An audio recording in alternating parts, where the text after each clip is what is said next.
నమస్తే, నేను మీ సతీష్. టీటీడీ కీలక నిర్ణయం తీసుకుంది. ఏదైతే బంగారు మంగళసూత్రాలు అలాగే లక్ష్మీ కాసుల్ని ఈ రోజున మహిళలకు విక్రయించాలి అంటూ కూడా ఈ రోజున టీటీడీ పాలక మండలి నిర్ణయం తీసుకుంది. దీనిపైనే రాజకీయ వర్గాల్లో కూడా విస్తృతమైనటువంటి చర్చ జరుగుతోంది. ఏదైతే ఇదంతా కూడా కేవలం రాజకీయ కోణంలో జగన్మోహన్ రెడ్డి చేస్తున్నటువంటి ఒక నీచపు రాజకీయం అంటూ కూడా ప్రతిపక్షాల నుంచి విమర్శలు వెలువెత్తా ఉన్నాయి. మరి ఈ రోజున ఈ రకమైనటువంటి నిర్ణయం తీసుకోవడం టీటీడీ పాలక మండలిని ఎలా అర్థం చేసుకోవాలి? ముఖ్యంగా తిరుమల తిరుపతి దేవస్థానం ద్వారా మంగళసూత్రాలు, బంగారు మంగళసూత్రాలు, లక్ష్మీ కాసులు విక్రయాలు అనేటువంటి అంశం వెనకాతల కుంభకోణం జరుగుతుంది అనేటువంటి వస్తున్నటువంటి చర్చలో ఎంత వాస్తవం ఉంది? ఇవే అంశాలు మనతో చర్చించేందుకు సీనియర్ జర్నలిస్ట్ సత్యమూర్తి గారు ఉన్నారు. సార్ నమస్తే. నమస్కారం అండి. సార్, ముఖ్యంగా టీటీడీ ద్వారా బంగారు మంగళసూత్రాలు అలాగే లక్ష్మీ కాసులు విక్రయాలు, ఈ అంశాన్ని ఎలా చూడాలి టీటీడీ తీసుకున్నటువంటి నిర్ణయాన్ని?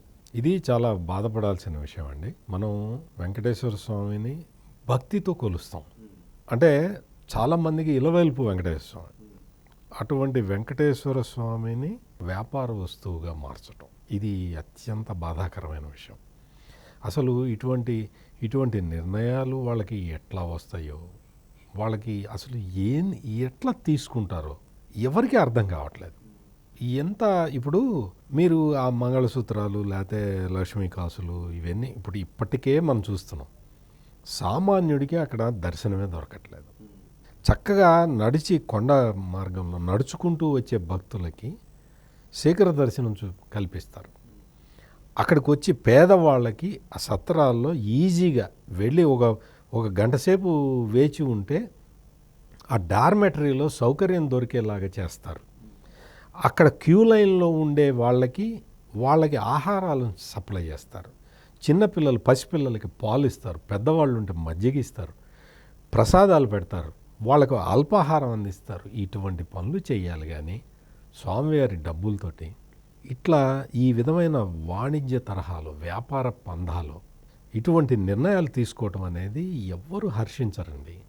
ఎంత బాధ కలుగుతుంది అంటే, ఇప్పుడు మనం ఆ మధ్య చూసాం, వైవి సుబ్బారెడ్డి చైర్మన్గా ఉన్నప్పుడు తిరుమల తిరుపతి దేవస్థానానికి కానుకలుగా వచ్చిన స్థలాలని అవన్నీ కూడా అన్యాక్రాంతం అయిపోతున్నాయి. ఎవరో ఆక్యుపై చేస్తున్నారు, ఎవరో అందులో ఇళ్ళు కట్టుకుంటున్నారు.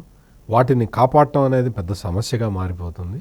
అందుకని అటువంటి స్థలాలని ఐడెంటిఫై చేసి మేము వేలం వేస్తామని ముందరకు వచ్చారు. భక్తులు తీవ్రంగా ప్రతిఘటించారు. అసలు మామూలుగా కాదు. నువ్వు స్వామివారికి భక్తులు ఇచ్చిన ఏదో ఒక స్థలం ఇస్తాడు. అటువంటి స్థలాలు చాలా ఉన్నాయండి. చాలా చెన్నై దగ్గర నుంచి చాలా మొత్తం తిరుపతి టౌన్లోనే కాదు, మొత్తం దేశవ్యాప్తంగా స్థలాలు ఉన్నాయి తిరుమల వెంకటేశ్వర స్వామికి. అటువంటి స్థలాలని కాపాడాలి. నువ్వు నీ పేరే ధర్మకర్తల మండలి అంటే ధర్మంగా వ్యవహరించాలి. అంతేగాని నేను శ్రీవారి ఆస్తుల్ని నేను కాపాడలేకపోతున్నాను కాబట్టి వాటన్నిటినీ వేలం వేస్తాను అని చెప్పటం అంటే దాని అర్థం ఏంటి? నువ్వు నీ అసమర్థతని ప్రకటించుకుంటున్నావు అనేది అర్థం. అందుకని ఇటువంటి విషయాలకి భక్తులు చాలా తీవ్రంగా ప్రతిఘటిస్తున్నారు. ఒక వెంకటేశ్వర స్వామికి ఆదాయం వస్తుంటుందండి. ఆయన అడగక్కర్లేదు.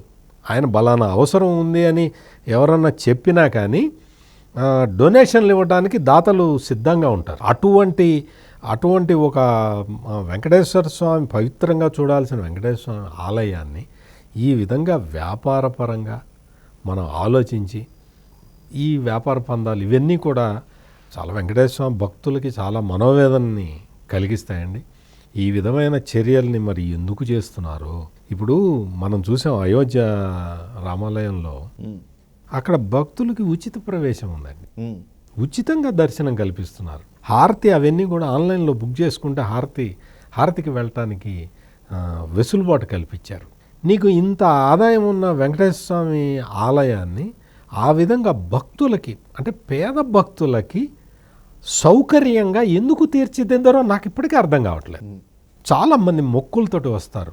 మీకు అసలు ఇంకొక విషయం చెబితే మీరు నిర్ఘాంతపోతారు. చాలామంది పేదవాళ్ళు మొక్కుంటారు. అంటే చాలా కాలం పాటు పెళ్లి కాలేదు, మా అబ్బాయికి పెళ్ళి అయితే నీ తిరుపతి పెళ్లిలో చేస్తామని, అమ్మాయికి పెళ్లి కుదిరితే తిరుపతిలో పెళ్లి చేస్తామని మొక్కుకుంటారు. అట్లా మొక్కుకొని వాళ్ళు ఒక 10 మందో 20 మందో వాళ్ళు ఎంతో వ్యయ ప్రయాసాలకి వచ్చి తిరుపతి చేరుకొని అక్కడ పెళ్లి చేసుకుంటారు. వాళ్ళ పిల్లకో పిల్లాడికో పెళ్లి చేసుకుంటారు. దానికి సత్రాలు ఇదివరకు ఉచితంగా ఇచ్చేవాళ్ళు. అంటే పేద ప్రజలకి వాళ్ళు వాళ్ళ మొక్కు తీర్చుకోవటానికి తిరుమల తిరుపతి దేవస్థానం సహకరించేది. అటువంటిది ఇప్పుడు అక్కడ పేదవాళ్ళు పెళ్లి చేసుకోవటానికి ఏ సత్రము అందుబాటులో లేదండి, ఏ మఠము అందుబాటులో లేదు. వాళ్ళందరూ అక్కడికి వెళ్తే గుంజుతున్నారు, డబ్బులు గుంజుతున్నారు. పేదవాళ్ళు మొక్కు తీర్చుకోవటానికి వస్తే వాళ్ళని పట్టి పీడిస్తున్నారు.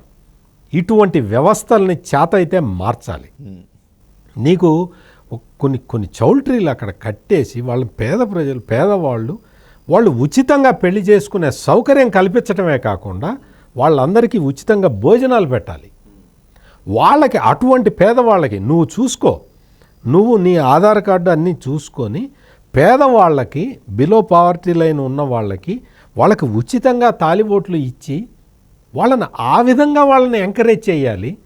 తిరుపతి వెంకటేశ్వర స్వామి మీద భక్తి పెరిగేలాగా చర్యలు తీసుకోవాలి. కానీ ఈ విధంగా చేయటం అసలు తిరుమలని వ్యాపార కేంద్రంగా మార్చాలని చూడటం, మారుస్తుండటం ఇవన్నీ చాలా బాధ కలిగించే అంశాలండి. సార్, గతంలో చూస్తే ఇలాగే డాలర్లు అంటూ ఒక కుంభకోణం కూడా జరిగింది. ఏదైతే తిరుమల ఇది ఆ తర్వాత ఆపేశారు, కానీ ఆ రకమైనటువంటి కుంభకోణాలు జరిగేటువంటి అవకాశం కూడా ఉంది అంటూ కూడా ఒక ప్రచారం జరుగుతుంది. ఏదైతే ఇప్పుడు స్వామివారి పేరుతోటి చేయిస్తారు, కానీ అందులో మరి తరుగు ఇలాంటివన్నీ ఉంటాయి. కాబట్టి ఎక్కడైనా కూడా అంటే ఆ సెంటిమెంట్ని వాడుకొని మహిళల ఓట్లు కొలగొట్టచ్చు. అట్ ది సేమ్ టైము అది స్వామివారి సెంటిమెంట్ కాబట్టి దాన్ని ఎవరు కూడా తరుగు అలాంటివి చేయించరు, బయట అంటే టెస్టులు చేయడం వంటివి చేయించరు. కాబట్టి ఇందులో కుంభకోణానికి పాల్పడుతున్నారు అనేటువంటి ఒక ప్రచారం కూడా జరుగుతుంది. అది ఎంతవరకు వాస్తవం ఉందనుకోవచ్చు?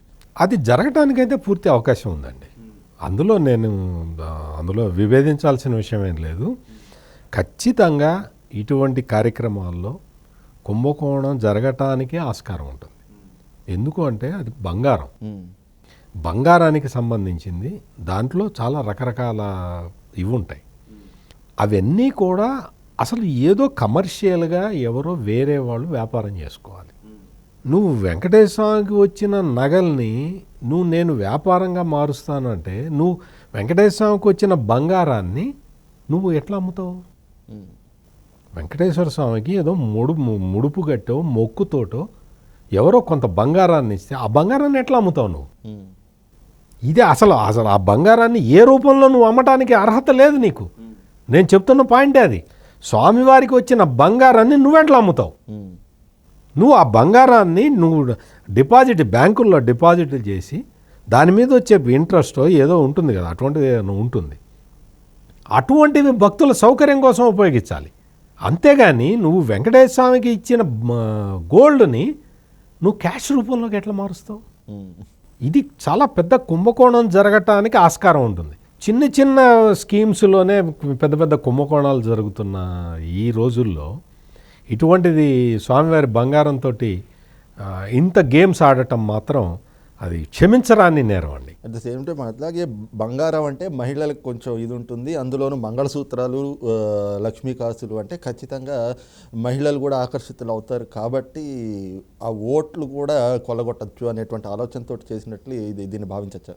జగన్మోహన్ రెడ్డి ఏం చేసినా ఓట్లు వస్తాయంటేనే చేస్తాడండి. ఓట్లు రావు అంటే ఆ పని చేయడు. అది ఎంత అవసరమైనా చేయడు.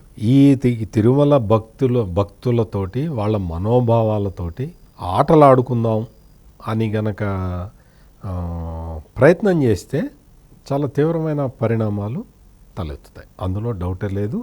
ఇది కూడా ఈ వ్యాపార ధోరణితోటి వ్యాపార దృక్పథంతో పెట్టిన ఇటువంటి స్కీములు వెంటనే ఆపు చేయాలని మాత్రం అందరూ స్వామివారి భక్తులందరూ డిమాండ్ చేస్తున్నారు.